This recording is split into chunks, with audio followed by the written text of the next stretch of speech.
Bom dia a todos. Subo à tribuna hoje, primeiro pronunciamento do ano, para, primeiramente, agradecer a Deus pela oportunidade, mais uma vez, de estar aqui na Assembleia. 8º ano na casa, deputado Arnaldo, com todo respeito, o senhor deve saber como isso passa ligeiro, que parece que foi ontem, é sempre a sensação de como se tivesse sido ontem o senhor, que tem tantos mandatos aqui nesta casa. Então, agradeço muito a oportunidade que o povo do Maranhão nos deu nesse período, a convivência com todos os funcionários da casa, com todos os colegas aqui da imprensa, com todos os colegas deputados, enfim, agradecer a Deus. Ontem nós tivemos aí a homologação das eleições no Tribunal de Justiça do Maranhão e no TRE, parabenizar os vencedores, o desembargador Ricardo Duailib no Tribunal de Justiça e também parabenizar o desembargador Sebastião Bonfim. Grande nome para conduzir as eleições este ano no estado do Maranhão. Felizmente, foi uma belíssima escolha, tendo em vista que é um desembargador que nunca tentou entrar ou interferir dentro da seara política. Então, isso nos tranquiliza muito para pleito bem mais tranquilo no estado do Maranhão. Não querendo dizer que, a exemplo do desembargador Zé Jorge, que é uma pessoa que nós temos bastante carinho e consideração também, mas desembargador Bonfim preenche todos os critérios, então desejamos a ele uma boa condução nesse período da magistratura dele frente ao Tribunal Regional Eleitoral. Olha, falar aqui em desembargador, a gente fica um pouco preocupado com o que acontece, porque desde que se assentou no Supremo Tribunal Federal a figura maléfica de Alexandre de Moraes, pessoas como Flávio Dino, que são pessoas que têm ódio da liberdade de expressão, do discurso livre, da liberdade de opinião, em que começou a se normalizar a questão de crimes de opinião. Eu acabei de receber uma intimação aqui, mais uma, das intimações muitas aqui, Antônio Martins, de uma interpelação judicial proveniente aqui do desembargador José Joaquim Figueiredo dos Anjos. Olha só, fui procurado há alguns dias para responder isso aqui. Uma postagem de Instagram em que o desembargador José Joaquim, que já deu decisões, que são decisões que muitas vezes são submetidas ao escrutínio da advocacia e dos próprios pares do judiciário, e são tidas como decisões um tanto quanto estranhas, e repito isso, espero que não receba outra interpelação judicial, porque veja só, olha aqui o que ele clama na petição, porque eu disse que a decisão foi absurda, estranha e incompreensível, e a palavra aberração. É estranho receber de um desembargador que sabe que os parlamentares são invioláveis por suas opiniões, em que aqui não tem nenhum ânimos difamatório, em que eu digo a decisão, o sujeito da frase, na voz ativa, fazendo uma análise gramatical, Cláudio Cunha, ele diz aqui, a decisão é absurda. Em nenhum momento eu disse que o desembargador era uma pessoa sem honra. Apesar, Edilásio, dele ter conseguido, às 8h29 da manhã, assinar uma decisão enquanto ele estava na missa do Tribunal de Justiça do Maranhão. Ele conseguiu o fenômeno de percorrer 1,2 quilômetros em menos de um minuto, assinando uma decisão em que ele liberou 1 milhão e poucos de reais para a advogada laranja de uma pessoa que ontem ou anteontem teve um irmão que, juntamente com ela, foram acusados de formação de quadrilha, organização criminosa. Eu não sei nem o rol completo de crimes que esse pessoal foi acusado. E ele liberou o dinheiro para a advogada no último dia do recesso, na hora que ele estava na missa no TJ, que tem as fotos, no período que ele estava na missa, e ele ainda tem a coragem de me interpelar para que eu me explique sobre minhas palavras. Eu volto a dizer, doutor José Joaquim, eu não tenho medo de Vossa Excelência, não tenho medo. As suas decisões são submetidas ao escrutínio público, porque Vossa Excelência, lembre-se, é funcionário público. Tem que se explicar quando age em desacordo com a jurisprudência. E qual é a jurisprudência? Ativos relacionados a qualquer condição pertinente à lavagem de capitais, desvios de capitais, eles são liberados em última forma, em último momento, em última instância. Liberou 1,5 milhão para a advogada, sob a alegação de que eram verbas alimentares. Quem que come 1,5 milhão de reais tão rápido assim, meu Deus do céu? Então, foi uma decisão estranha, teratológica, aberrante, suspeita, e que, se Vossa Excelência se acha ofendido por mim, lamento, decida de acordo com a jurisprudência, decida em acordo com o que é moralmente aceitável, porque assim o senhor não vai ser criticado. Agora, quando o senhor liberar 1,5 milhão no último dia da atividade judicial, antes do recesso, para uma advogada que tem um print em que diz, olha, Angélica é a minha laranja, e o senhor libera esse dinheiro, é o senhor que tem que ser interpelado, porque suas decisões não são absolutas. Apesar de muitos acharem que não estão num Estado democrático de direito, em que o cidadão e seus representantes podem falar, acordem para a realidade. Esses tempos de trevas que nós estamos passando, eles vão passar também. Esses tempos de pessoas ficarem com medo de dizer algo sobre uma decisão judicial aberrante, vergonhosa, acabaram. E ainda falando aqui sobre questão de TJ, é preciso falar sobre o que aconteceu, em que o próprio presidente do TJ, o desembargador Frois Sobrinho, contra a qual não tenho absolutamente nada, repito, não tenho nada contra a pessoa do desembargador Frois Sobrinho, ele o que fez? Pegou, essa gripe está me acabando, só tomar uma água aqui.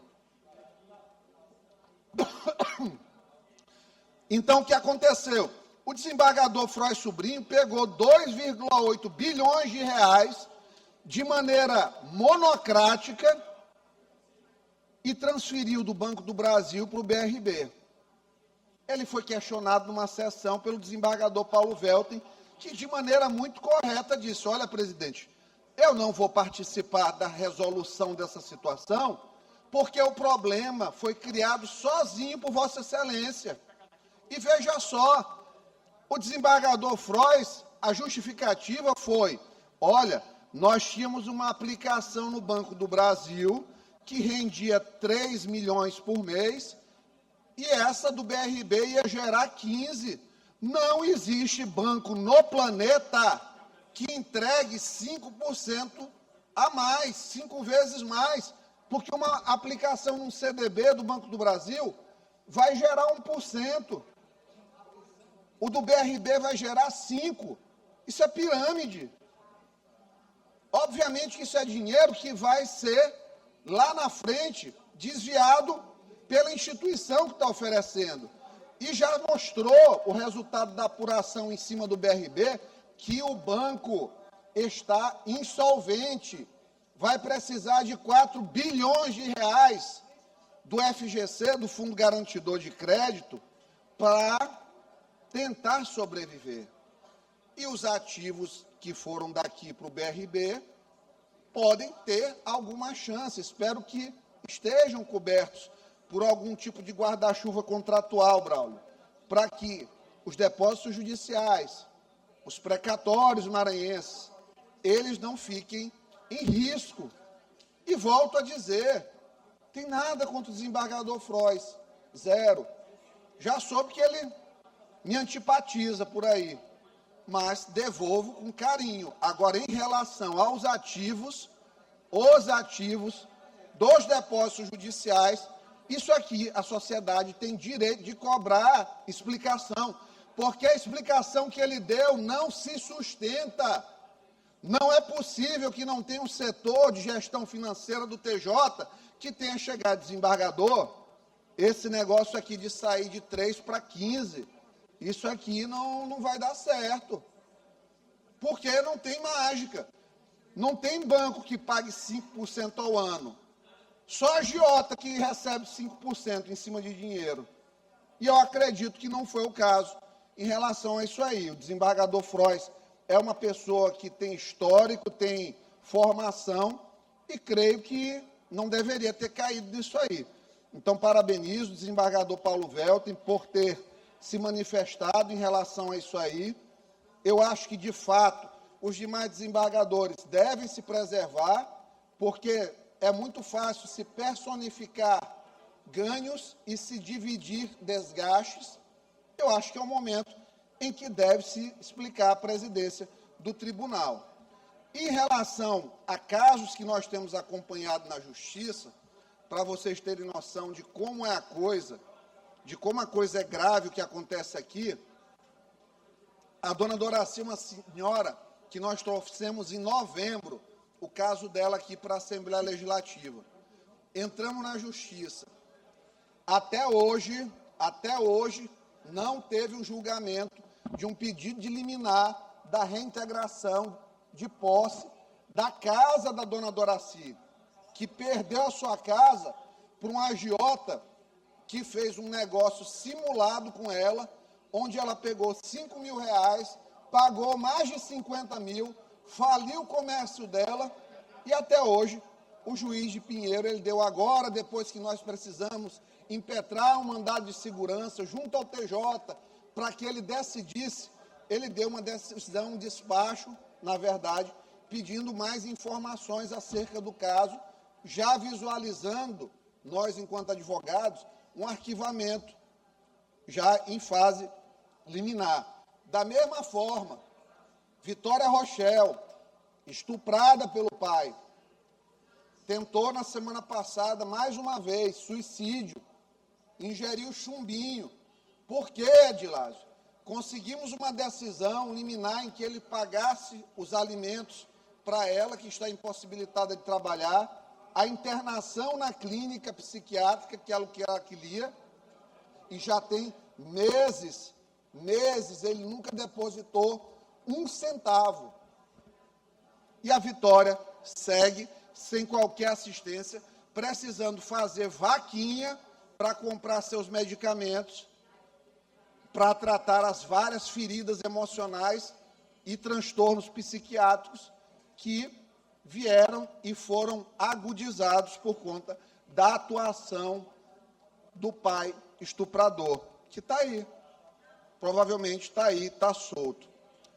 Em relação a mais casos de assédio, hoje pela manhã já recebi, vou apurar, um presidente de uma federação de lutas aqui do Maranhão, que, acusado por várias alunas de ser um assediador, quanto mais denúncias seguidas de assédio sexual em relação ao cidadão. Veja só, a menina menor de idade vai para uma aula da arte marcial, que nós vamos no momento correto citar aqui, vai e, em vez de aprender, ela é assediada por telefone, por carícias em momentos de luta.